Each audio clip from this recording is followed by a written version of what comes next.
Iman.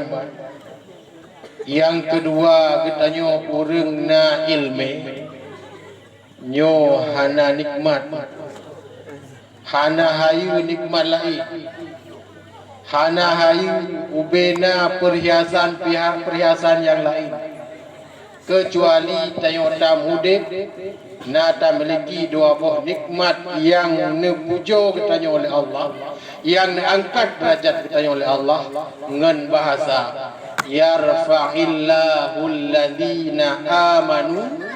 Selambung ayatnya bukan?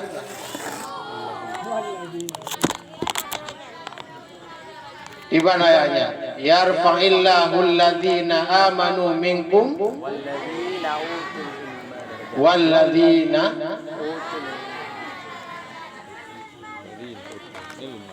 nyenan nubuarti nyenan dua buah yang angkat derajat oleh Allah Ta'ala. Yang pertama orang iman, nyo Allah Ta'ala sendiri yang nebuh yum orangnya, angkat derajat. Yang kedua utul ilmi darajat, mereka yang memiliki ilmu agama.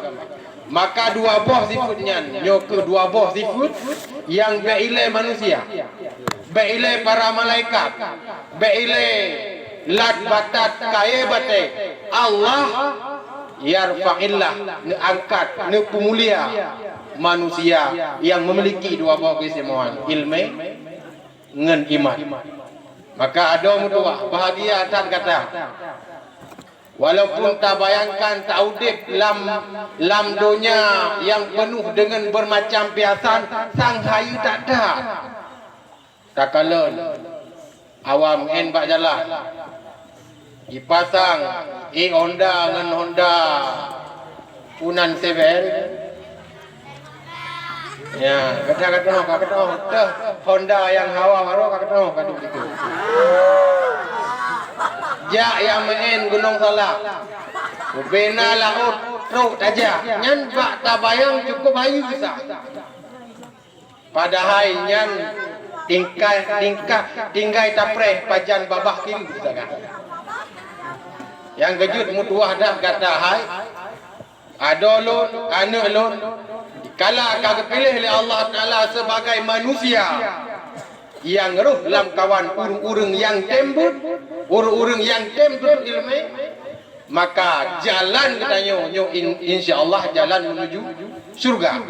Karena bahasa Nabi ma yuridillahi bihi khairan, so mentang yang kehendak oleh Allah Ta'ala gejuk kebajikan, yang kebajikan yang bahasanya umum, termasuk kebajikan jut tabuh mana seberang kasut yang oleh Allah Ta'ala nekendaki sebagai ahli syurga, yang termasuk dalam kandungan khairat.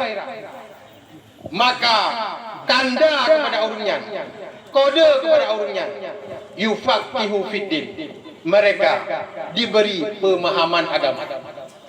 Yang kejut ada mutua, saudara mutua, tanya bauranya yang kata jak bak jalan agama, kata pahami ilmu agama, salah labok, tanya kepada ahli syurga.